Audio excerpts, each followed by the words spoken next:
A private message meant for diplomacy has exploded into a public political storm. French President Emmanuel Macron reached out quietly to Donald Trump, offering to host a G7 summit in Paris with Russia invited on the sidelines. But what was meant to stay private didn't.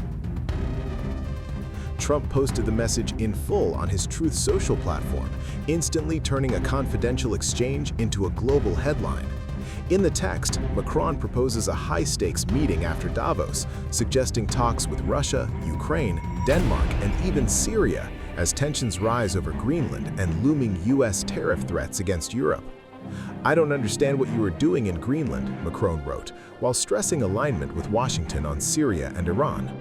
The message comes as Europe weighs retaliation against Trump's threat to impose sweeping tariffs on multiple EU nations, including a 200% duty on French wine. Macron's team confirmed the authenticity of the message, but slammed the tactic, calling tariff threats an unacceptable way to influence foreign policy. Elysée aides said there are no plans to extend Macron's stay till Wednesday in Davos, when Trump arrives in the Swiss town. In December, the French president said Europe will have to re-engage in direct talks with Russian President Vladimir Putin if the latest US-led efforts to broker a Ukraine peace deal founder. With relations between Paris and Washington at a new low and Russia's role in Europe back on the table, this leaked text may reshape diplomatic lines far beyond Paris. Do you have any response to President Macron saying he will not join the Board of Peace? Oh, did he say that? Well, Yeah. nobody wants him because he's going to be out of office very soon. So, that's all right. What I'll do is if they feel like Costo, I'll put a 200% tariff on his wines and champagnes, and he'll join. But he doesn't have to join. If he said that, you're probably giving it to me a little bit differently. But if he actually did say that, but as you know, he's going to be out of office in a few months. Our country's doing very well. We have many buildings opening, factories opening. We've never had anything like it. And I think you're going to see results very soon. You're already really seeing them. But we have more money being invested in our country than any country in history. As you know, the Secretary of the Interior, Doug Burgum, who's with me right now, has a lot to report. I don't know if you want to say a couple of words, Doug, but you might want to say how well we're doing as a country. Well, with President Trump's leadership, we've got inflation coming down, we've got investment going up, we've got taxes going down, we've got energy prices down.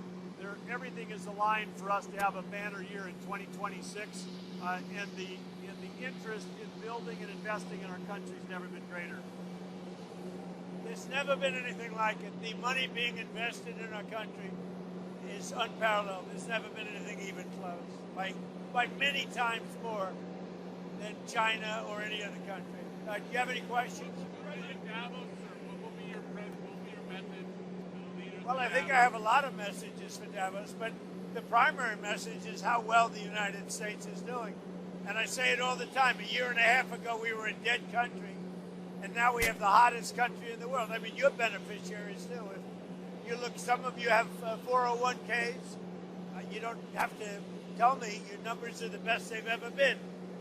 And the stock market's at an all-time high.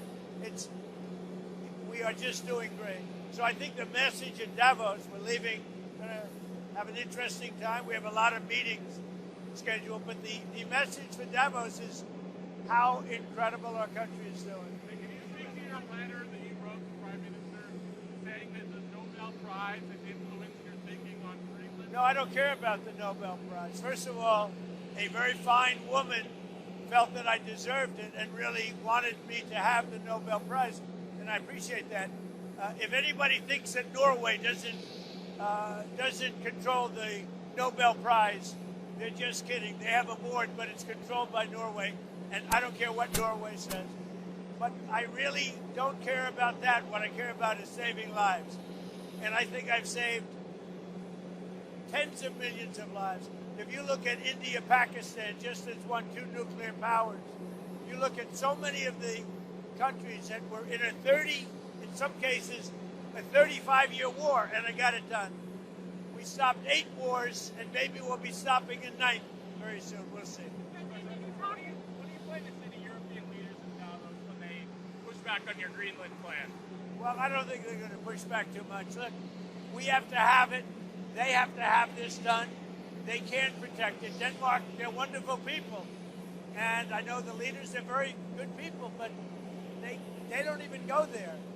And, you know, because a boat went there 500 years ago and then left, that doesn't give you title to property. So we'll be talking about it with the various people. We've had tremendous success, and I've done more for NATO than anybody else. I don't think you'd have NATO right now. I got them to go 5% and pay as opposed to 2% and not pay. I've done more than any other American president for NATO by far. And we'll see how that goes, but Greenland is very important. Have you talked to the NATO Secretary? Have you invited President Putin to be a member of the Board of Peace? Yeah, he's been invited. Do you have any response to President Macron saying he will not join the Board of Peace? Oh, did he say that? Well, Yeah. nobody wants him because he's going to be out of office very soon. So, that's all right. What I'll do is if they feel like Costo, I'll put a 200% tariff on his wines and champagnes, and he'll join. But he doesn't have to join. If he said that, you're probably giving it to me a little bit differently. But if he actually did say that, but as you know, he's going to be out of office in a few months. Did you invite President Putin to join the... Yes, he's one of the people. These are world leaders, and the answer is yes. Mr. President, how do you feel about the first year of your second term? Amazing. Tomorrow is the first year. Think of it. 1 year. I don't think there's been a term like it. I don't think any president has had a better first year than we've had in terms of success. Again, we've taken our country from a failure with open borders, no business, everything going badly, terrific inflation, the highest inflation in history, prices that are through the roof.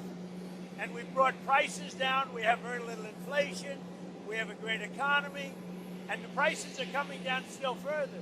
But I inherited a mess, and now we have the hottest country anywhere in the world. Mr. President, do you think that you had any influence on the Giants signing a deal with Coach Harbaugh? How do you think they'll do in New York? I don't know, but they got a great coach. I like the coach. I like his brother.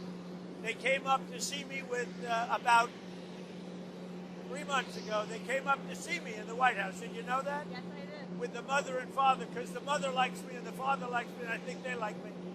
And he's a great coach, and he's going to do well with the Giants, just like his brother does so well. They got something very special in their blood, and I'm happy for the Giants. They got a great coach.